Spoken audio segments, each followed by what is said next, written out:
Hey everybody, off the Mike Sports Network here. Monday Night Raw, third consecutive, main roster show since the disastrous end of WrestleMania, and it was really good. And you know why? You want to know why? Because TKO and The Rock kept their hands the hell away from Triple H.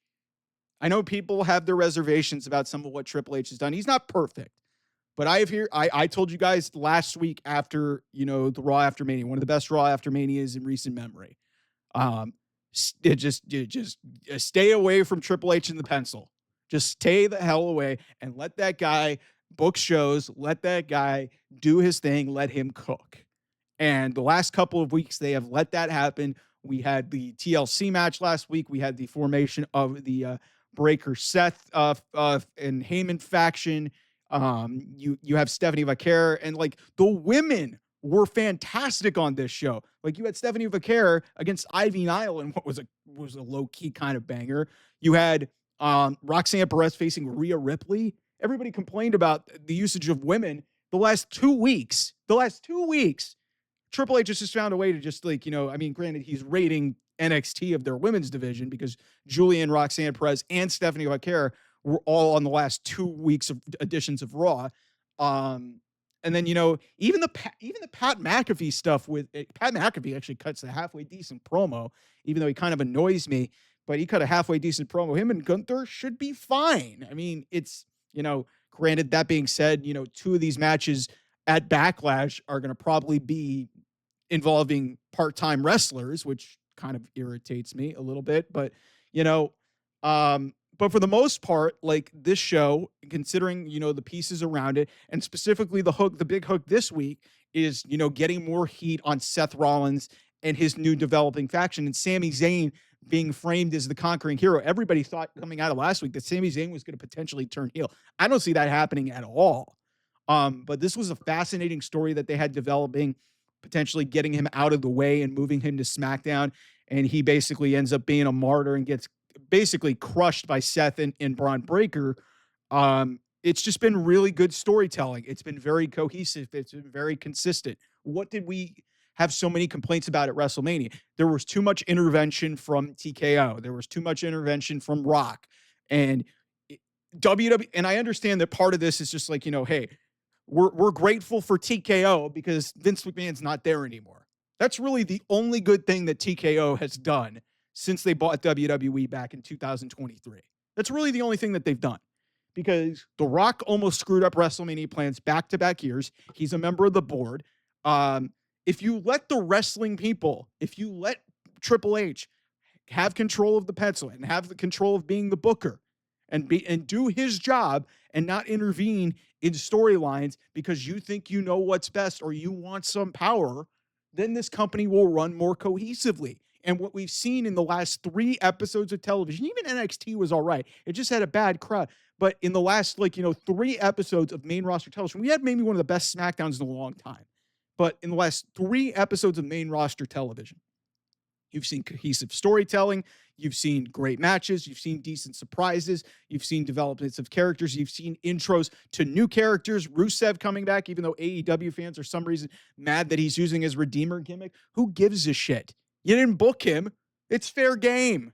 It's fair game. Like, look at what you guys are doing. If you want to complain about Rusev using his gimmick, freaking Mercedes Moné is literally using a knockoff version of what WWE made her. Come on. Like, you got nothing on that. So, but yeah, my big takeaway, and I've been sitting on this for a while, through the weekend, and I wanted to see how Raw turned out, and it turned out pretty solid. It's my overriding point, and I've been saying it since last week, since coming out of WrestleMania. I've been like, listen, let Triple H do his job. TKO needs to stay the hell out of the way. And the other part of this that's really frustrating, I saw, what was it? Like, I think I saw it. I forgot what the number was, and you guys can correct me in the comments. I saw what, 2-night packages for like SummerSlam were going for like $4,000 or something crazy. It was maybe even more crazier than that. I think it might've been 40 grand actually. It was insane. That's like a mortgage on a house almost, maybe like on a small house or something like that. But, or, maybe it's like, that's probably like somebody's whole salary, depending on who you are. And it's just they're sucking money out of people. And I understand, hey, they're trying to make this company profitable. And hey, you're profiting off of the business. But at the same time, you're using mainstream stars that have no reason being in WWE. I had a big critique about that with Logan Paul. Like, that's a huge problem for me. Um, you know, and you're having, The Rock, who has no commitment whatsoever and no loyalty to WWE, literally changing WrestleMania plans on the fly because you guys think you needed to sell a few more tickets in a baseball stadium when you were already doing okay. So, and then you basically see how the last, 3 episodes of television go, and it's clear as day that this company is doing just fine when, the bullshit is out of there. Whether it's Vince McMahon intervening, whether it's TKO intervening, whether it's somebody else, whether it's, somebody else coming in and changing the plans or something like that, this, that, or the other. Um, WWE will always be better off if TKO stays the hell out of the way. That's just my big picture takeaway from this show. The women were heavily involved in this show. That looked great. The Seth storyline is clearly brewing into something because now you got Sami Zayn embroiled in that. Um, and people complain about some of Triple H's booking in terms of like, yeah, he hasn't developed his own storyline. That's a load of crap. Like he got handed the reins of, the bloodline and developed it into what it was. He deserves credit for that. And it almost got derailed once by The Rock. It almost did. And then Rock ruined this year's WrestleMania, whether it was out of complete malice, jealousy, or just being a piece of shit, or just being a money grubbing asshole, like, or all of the above.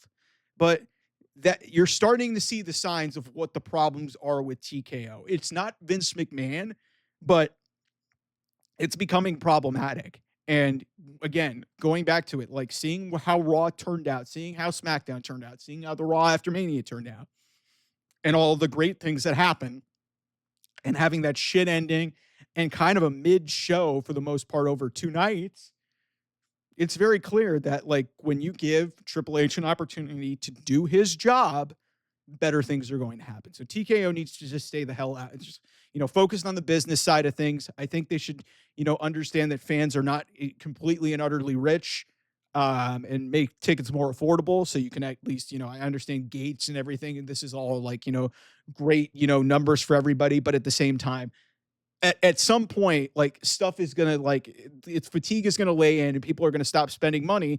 And then what? And then what? Like, what are you going to do? So, yeah, I just think TKO needs to stay the hell out of the way. Anyway, thanks so much for watching. I will see you guys soon. Bye-bye.